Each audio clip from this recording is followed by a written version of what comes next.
నా మీద విషం చిమ్ముస్తుంటే నేను మాట్లాడుతున్నాను.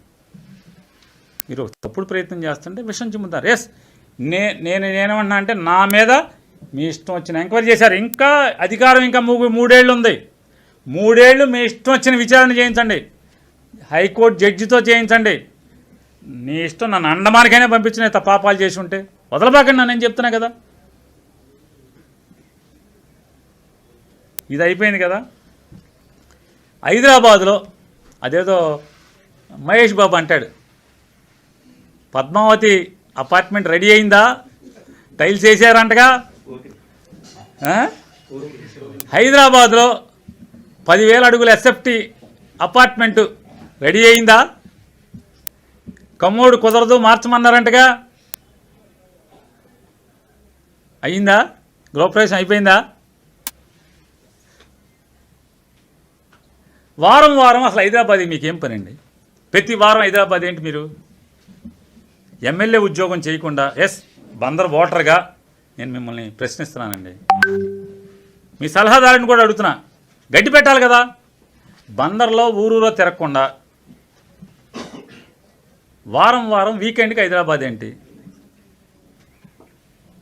2 నెలలకోసారి దుబాయ్ ఏంటి? ఇప్పుడు వీళ్ళకి ఏం మాట్లాడతాక ఏమీ లేదు. నియోజకవర్గంలో అభివృద్ధి కార్యక్రమాలు అద్భుతంగా జరుగుతున్నాయి, ప్రజలందరూ కూడా హ్యాపీగా ఉన్నారు. నేను ప్రభుత్వ కార్యక్రమాల్లో విజయవాడ, మచిలీపట్నం, ఎక్కడ రాష్ట్రంలో ఎక్కడున్నా వెళ్తూ ఉన్నాం. ఎప్పుడైనా ఫంక్షన్స్ ఉంటే, ఇప్పుడు కొన్ని ఫంక్షన్స్ హైదరాబాద్లో పెట్టుకుంటారు, వెళ్ళాలా లేదా ఫంక్షన్స్కి? అది తప్ప? ఏదో వీకెండ్ అది రమ్మను, చూపించండి వీకెండ్ ఎప్పుడు వెళ్ళాను నేను. నా గురించి తప్పుడు ఆలోచన చేయాలని చూస్తూ ఉన్నాడు. దుబాయ్ అన్నాడు, నా పాస్పోర్ట్ సీజ్ చేయించాడు. నన్ను ఒక మర్డర్ కేసులో పెట్టించి దానివల్ల నా పాస్పోర్ట్ సీజ్ అయింది. లాస్ట్ ఇయర్ మా మచిలీపట్నం చెందిన ఒక ప్రముఖ డాక్టర్ గారి కుమారుడు దుబాయ్లో, అతను ఒక సోషల్ మీడియా వేదికగా ఒక ఛానల్ రన్ చేస్తూ ఉంటే దాని వార్షికోత్సవానికి నన్ను ఆహ్వానించడం జరిగింది. దానికి వెళ్ళాను, 1 డే ఉండి వచ్చేసాను అంతే. దానికి కూడా పర్మిషన్ తీసుకుని వెళ్ళాను నేను. అలాగే నేను ఇప్పుడు రాష్ట్రం అంతా వెళ్తూ ఉంటాం, ఫంక్షన్స్ ఉన్నప్పుడు హైదరాబాద్. అది వీకెండ్సా? వచ్చి చూసుకో కావాలంటే. మీకులాగా మీ జగన్మోహన్ రెడ్డిలాగా బెంగళూరు పారిపోవడమో, లేకపోతే హైదరాబాద్ పారిపోవడమో, లేకపోతే ప్రభుత్వ సొమ్ముతో విదేశాల్లో టూర్లు తిరిగి రావడమో, అది ఈ ప్రభుత్వంలో ఉండదనేది గుర్తుపెట్టుకోవాలని తెలియజేస్తాను. ఒక్కొక్క నాయకుడు మాట్లాడతాడు, వైఎస్ఆర్ పార్టీ నాయకులు. ఒకడేమో ఉత్తరాంధ్ర నుంచి లేకపోతే ఇటు రాయలసీమ నుంచి నరుక్కొస్తాం, అటు నుంచి నరుక్కొస్తాం. ఒకడేమో మాట్లాడతాడు, రప్ప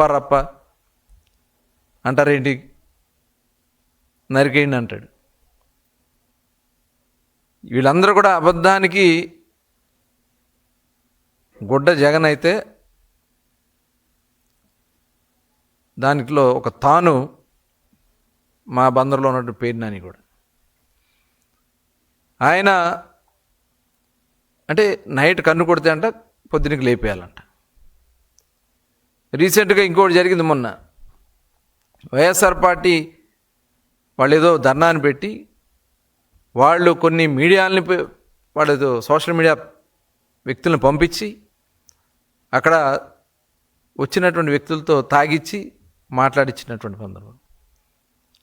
అతను పవన్ కళ్యాణ్ గారి గురించి, చంద్రబాబు నాయుడు గారి గురించి చాలా దుర్మార్గంగా మాట్లాడితే దాని మీద అక్కడ కొంతమంది జన సైనికులు వెళ్ళి అతనితో క్షమాపణ చెప్పిస్తే, పొరపాటుని చెప్పానని చెప్పి అతను క్షమాపణ చెప్తే దానికి పేరు నాని గారు మాట్లాడతారు. ఏం మాట్లాడతారు ఒకసారి చూడండి. కొంతమంది కాపుల కుటుంబాలు కూడా విమర్శిస్తున్నాయి కదా, యాదవుల కుటుంబాలు కూడా విమర్శిస్తున్నారు కదా. యాదవులు కూడా వెళ్ళి వాళ్ళ ఇళ్ళ మీదకి వెళ్ళి ఎందుకు కొట్టలేరు? రజకుడు కాబట్టి, లోకువ ఒంటరి కుటుంబం కాబట్టి వీళ్ళ దగ్గరికి వెళ్తే మిమ్మల్ని తొంపులుగా కాళ్ళు కీళ్ళు ఇరిచేస్తారు కాబట్టి, మీ రౌడీజాన్ని తీసుకెళ్లి శ్మశానంలో పాతేడతారు కాబట్టి వాళ్ళు ఇళ్ళకి వెళ్ళరు. కొంతమంది కాపుల కుటుంబాలు చూశారు కదా. అంటే కులాలు మంచిన రెచ్చగొట్టే కార్యక్రమాలు. అంటే అక్కడ చేసింది పార్టీ పరంగా చేశారా లేకపోతే వేరే రకంగా చేశారా? అక్కడ కులం పేరు ఎత్తాల్సినటువంటి అవసరం ఏముంది? ఆ మాట్లాడిన వ్యక్తి నేను ఫలానా కులం దాని గురించి మాట్లాడా? కానీ ఇక్కడ కులాలు తీసుకొచ్చి ఆ కులాల పేరుతో లబ్ధి పొందాలనే దుర్మార్గమైనటువంటి వ్యక్తులు పేర్ని నాని, జగన్మోహన్ రెడ్డి. ఇవాళ నేను అడుగుతా ఉన్నా, ఇదే రజక కుటుంబాలకు సంబంధించి పేర్ని నాని గారు మాట్లాడారు కాబట్టి, ఇదే రజక కుటుంబాలకు సంబంధించి మచిలీపట్నంలో ఆయన ఎమ్మెల్యేగా ఉన్నప్పుడు అక్కడ ఉన్నటువంటి వాళ్ళు ఇళ్ళన్నీ కూడా పీకిచ్చేసి వాళ్ళ మీద దాడి చేసి, అప్పుడు రజకులు గుర్తు రాలేదా? ఇవాళ ఏంటంటే రాజకీయాల కోసం ఏదైనా మాట్లాడచ్చు, ఏదైనా చేయొచ్చు. ఇంత ఒక బఫూన్లా తయారయ్యాడు పేర్ని నాని. బందర్ బఫూన్ వేషాలు వేస్తూ ఏంటో నటన. ఆస్కార్ అవార్డు వచ్చి వీళ్ళకి, ఆస్కార్ ఏమంటారు, భాస్కర్ అవార్డు. ఇంతకంటే కులాలు ఏంటండి, కులం పేర్లు ఏంటండి? అసలు ఎందుకు మాట్లాడాలి వీళ్ళు? ఎవడిచ్చారు మీకు హక్కు? ఏదన్నా ఉంటే ప్రజాస్వామ్యబద్ధంగా రాజకీయ విమర్శలు చేసుకోవడం గతంలో చూసాం, కానీ ఈ రకంగా వ్యక్తుల్ని, క్యారెక్టర్స్ని వీళ్ళతో గురువింద గింజల్లాగా మాట్లాడుతూ ఉన్నారు, పత్తితుల్లాగా మాట్లాడుతూ ఉన్నారు, అసత్య ప్రచారాలు మాట్లాడుతూ ఉన్నారు. మొన్న కూడా చూసాం, జిల్లా పరిషత్ చైర్మన్ గారు ఆవిడ వెళ్ళి గుడివాడలో అక్కడ తెలుగుదేశం నాయకులు ఏదో కార్యక్రమం చేసుకుంటే వాళ్ళ మధ్యకి వెళ్ళి 3-4 సార్లు రౌండ్లు వేస్తే వాళ్ళు వెళ్ళిపోమని చెప్తున్నా వెళ్ళకుండా అడ్డం పెడితే అక్కడ ఎవరో రాయిసిరారని చెప్పి దానికి మరి ఈయనే చూసి ఆ వీడియో కూడా మరి మాట్లాడినటువంటి విధానం, రాష్ట్రం అంతా రెచ్చగొట్టాలి, బీసీలందరినీ రోడ్ల మీద తీసుకురావాలి అంటే అసలు వీళ్ళ పోకడేంటి, వీళ్ళ విధానం ఏంటి, వీళ్ళ ఒక ఉద్దేశం ఏంటి? ప్రతి ఒక్కరు కూడా మనం గమనించాల్సినటువంటి అవసరం ఉంది. ఈ రాష్ట్రంలో జగన్మోహన్ రెడ్డి ఇప్పుడు దేవాలయాల గురించి మాట్లాడతారు వీళ్ళు.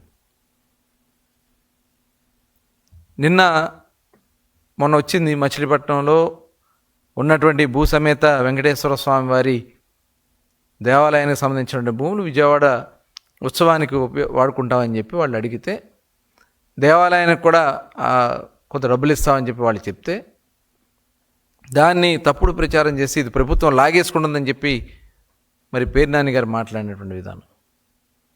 ఇవాళ వాళ్ళు వెళ్ళి అక్కడ చెక్కులు ఇస్తే అవి చూసి కూడా తట్టుకోలేకపోతున్నారు, మళ్ళీ కోర్టులో ఇచ్చారు. ఇవాళ వీళ్ళ పాపాలన్నీ ఒక్కొక్కటి బయటపడుతున్నాయి. మొన్న 2007 సంవత్సరంలో మచిలీపట్నం దగ్గర ఉన్నటువంటి దేవాలయానికి, రంగనాయక స్వామి దేవాలయానికి సంబంధించినటువంటి 5 ఎకరాల 33 సెంట్లు దగ్గర